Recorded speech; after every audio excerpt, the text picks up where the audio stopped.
আসসালামু আলাইকুম। চিংড়ি মাছ তো অনেক রকম ভাবে রান্না করে খেয়েছে। আমি যেভাবে রান্না করেছি একবার এইভাবে রান্না করে দেখতে পারেন। কালারটা দেখেই নিশ্চয়ই বুঝতে পারছেন এটা খেতে একদম হোটেল স্টাইলে হবে। আমি তো বলবো হোটেলের থেকেও বেশি মজা হবে, কারণ বাসায় হোটেল স্টাইলে রান্না করা মানে হেলদি আর অনেক মজার। কিছু ট্রিক্স ফলো করলেই আপনারা বাসায় বসে ঘরোয়া উপকরণ দিয়েই হোটেল স্টাইলে নদীর চিংড়ি রান্না করতে পারবেন। তো চলেন শুরু করি। ফার্স্টেই নিয়ে নিচ্ছি নদীর চিংড়ি মাছ। মাছগুলো আমি আগে থেকেই পরিষ্কার করে ধুয়ে নিয়েছি। মাছের মধ্যে দিয়ে দিচ্ছি হাফ চা চামচ লবণ, হাফ চা চামচ হলুদের গুঁড়া আর হাফ চা চামচ ঝালের গুঁড়া। এখন এইগুলোর সাথে মাছগুলো খুবই ভালো মতো মাখিয়ে নিব। আপনারা এইভাবে রান্না করার সময় চেষ্টা করবেন মাছের উপরের খোলসটা উঠিয়ে ফেলার, তাহলে মশলাটা একদম ভালো মতো মাছের মধ্যে ঢুকে যাবে। আপনারা যদি চান খোলস সহই রাঁধতে কোনো সমস্যা নাই, কিন্তু আমি পার্সোনালি প্রেফার করব খোলস উঠিয়ে ফেলার। মাছ মেরিনেট করা শেষ। এখন এই মাছগুলো ভাজার জন্য একটা প্যানের মধ্যে দিয়ে দিচ্ছি সয়াবিন তেল। একে একে তেলের মধ্যে সব মাছগুলো দিয়ে দিচ্ছি।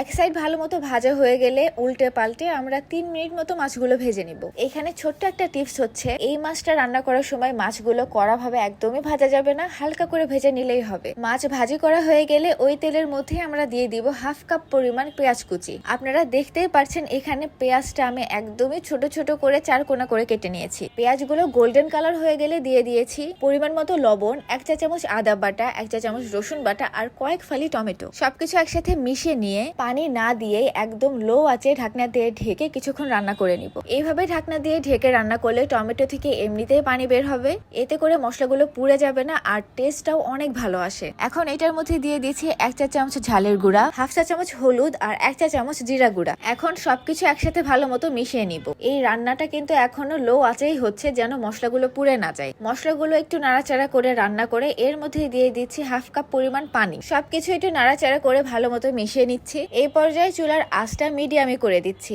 সবকিছু ভালো মতো মেশানো হয়ে গেলে এইগুলো আমরা ঢাকনা দিয়ে ঢেকে দিচ্ছি। এইভাবে ঢাকনা দিয়ে ঢেকে 4 থেকে 5 মিনিট মশলাটা কষিয়ে নিব। ঢাকনা উঠালেই দেখবেন খুবই সুন্দর একটা স্মেল বের হচ্ছে আর উপরে সব তেলগুলো ভেসে উঠেছে। এখন এই কষানো মশলার মধ্যে দিয়ে দিব আগে থেকে ভেজে রাখা চিংড়ি মাছগুলো। মশলার সাথে মাছগুলো ভালো মতো নাড়াচাড়া করে মিশিয়ে নিচ্ছি। এই সময় একদমই হালকা হাতে নাড়াচাড়া করবেন যেন মাছগুলো ভেঙে না যায়। এই রান্নাটা মূলত মশলা কষানো আর মাছটা মশলার মধ্যে দিয়ে কষানোর উপরে বেশি ডিপেন্ড করে। তাই আমি যেভাবে দেখিয়েছি চুলার আঁচ কখন কম রাখতে হবে, কোন সময় পানি ইউজ করতে হবে, এইগুলো ফলো করলে ইনশাল্লাহ রান্না অনেক মজা হবে। মাছ কষানো হয়ে গেলে এখানে আমরা 1 কাপ পরিমাণ পানি দিয়ে দিয়েছি। পানি দেওয়ার পরে চুলার আঁচটা মিডিয়াম থেকে আর একটু লোতে রাখবো। এখন মশলার সাথে মাছগুলো একটু নেড়ে চেড়ে দিচ্ছি যেন মাছের ভিতরে সব মশলাটা ভালো মতো ঢুকতে পারে। এই পর্যায়ে ঢাকনা দিয়ে ঢেকে রান্না করব। এইভাবে ঢাকনা দিয়ে ঢেকে 15 থেকে 20 মিনিট মিডিয়ামের থেকে একটু লো আঁচে রান্না করে নিব।